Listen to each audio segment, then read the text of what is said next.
इस आंदोलन से एक उम्मीद जग रही है कि जो युवा अपने हकों की बात नहीं करता था, आज वो युवा सोचने ही नहीं बल्कि संघर्ष के रास्ते पर भी चलने लगा है।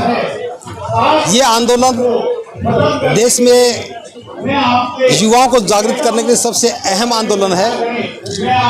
विषय ये नहीं है कि सरकार मानेगी नहीं मानेगी, विषय इतना है कि लोगों की समझ में आएगा कि सोनम वांगचुक जी की भूख हड़ताल और कॉकरोच पार्टी का यह आंदोलन किसी व्यक्ति के लिए नहीं है, इस देश की युवा पीढ़ी के लिए है, देश के भविष्य के लिए है। एजुकेशन एक ऐसा विषय है जो व्यक्ति को समृद्ध बनाता है, प्रोग्रेसिव बनाता है और एक अच्छा नागरिक बनाता है।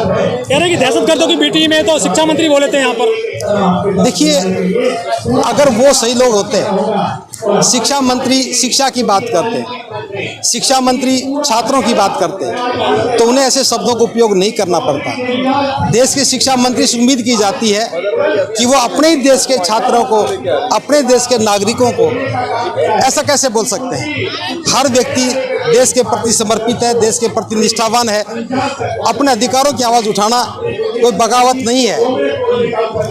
तो ये छात्र अपने अधिकारों की आवाज़ उठा रहे हैं, ये अभिभावक अपने छात्रों के, अपने बच्चों के भविष्य के लिए चिंतित हो रहे हैं। उन्हें उनका हक मिलना चाहिए, उनकी मेहनत का परिणाम आना चाहिए। करीब 22 स्टूडेंट की जान चली गई पेपर लीक होने के बाद में, सुसाइड कर लिया बहुत सारे स्टूडेंट ने, तो क्या उनको ये मिलेगा इसमें कुछ जो उनके परिजन हैं? आप सिर्फ 22 लोगों को देख रहे हैं, 22 लोगों की जान गई है, ये बात दुखद है। 22 परिवार उनसे बहुत डिस्टर्ब हुए हैं, ये बात भी है।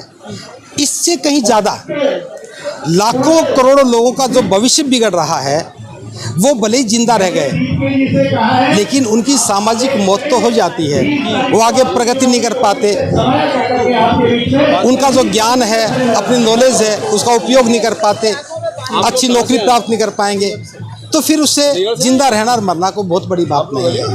वो तो एक मौत थी, वो लोग मर गए 22 लोग, उनकी शहादत बेकार नहीं जाएगी। ये सरकार कहाँ मानती है आंदोलन से? किसान चले गए थे, खाली आधा किसान संसद लगाए थे, पहलवान बेटी भी खाली हाथ गई थी सर यहाँ से। देखिए, कोई भी आंदोलन भले ही उस समय परिणाम तक ना पहुँचे, लेकिन लंबे समय तक हम देखते हैं कि हर आंदोलन का एक प्रभाव होता है और निश्चित रूप से इस आंदोलन का भी एक प्रभाव होगा।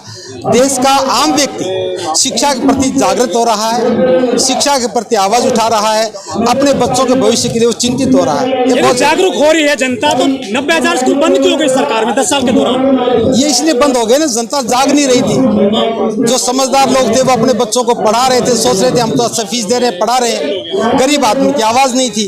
अब जो ज़्यादा पैसे खर्च करके बच्चों को पढ़ा रहे थे, जब उनके बच्चों के रास्ते रुके हैं, तब उनकी समझ में आया कि 90,000 स्कूल बंद हुए हैं, लेकिन अभी तक उनकी समझ में आया नहीं था। क्या चुनाव में मुद्दे होते नहीं है? एजुकेशन, रोजगार और महिला सुरक्षा, हिंदू मुस्लिम चलता है तब तो। देखिए, इस देश का ये दुर्भाग्य है कि यहाँ का शिक्षित वर्ग भी ना शिक्षा की बात करता है, ना अधिकारों की बात करता है, वो भी धर्म की बात करता है, दूसरी बात करता है। जब देश का नागरिक अपने अधिकारों की बात करेगा, देश के विकास की बात करेगा, इंफ्रास्ट्रक्चर की बात करेगा, शिक्षा की बात करेगा, तब देश प्रगति पर चलेगा। सरकार सुन क्यों नहीं रही है? कोई नुमाइंदा नहीं आया सरकार की तरफ से अभी तक हाल जानने के लिए भी? देश के लोगों ने जैसी सरकार चुनी हो वैसा तो काम करेगी।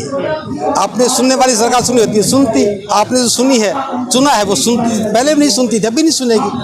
आपका चुनाव, जनता का चुनाव उन्हीं के प्रभाव में है। वांगचुक साहब की हालत गंभीर होती जा रही है। बाकी जो हड़ताली हैं, स्टूडेंट हैं, जो संगठन है, वो भी यहाँ पर काफ़ी संघर्ष कर रहे हैं। देखिए, हम तथागत से कामना करते हैं कि जो भी छात्र छात्राएं या सोनम वांगचुक जी ये इंडेफिनेट हंगर स्ट्राइक कर रहे हैं, हम इनके अच्छे स्वास्थ्य की कामना करते हैं और जनता से भी अपील करते हैं, इनका जीवन भी बचना चाहिए और आंदोलन भी कामयाब होना चाहिए।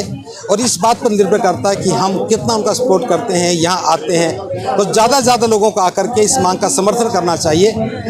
इनका समर्थन ही इनके जीवन को बचा सकता है। अन्ना जैसे आंदोलनकारी नहीं पहुंचे यहाँ पर, उन्होंने हाथ खींच लिया सबको। सारी बातें मुझसे क्यों करवा रहे हैं? अन्ना को एक आंदोलन थोड़ी था। प्रोजेक्टेड आदमी कभी आंदोलन नहीं करता, वो प्रोजेक्टेड व्यक्ति था।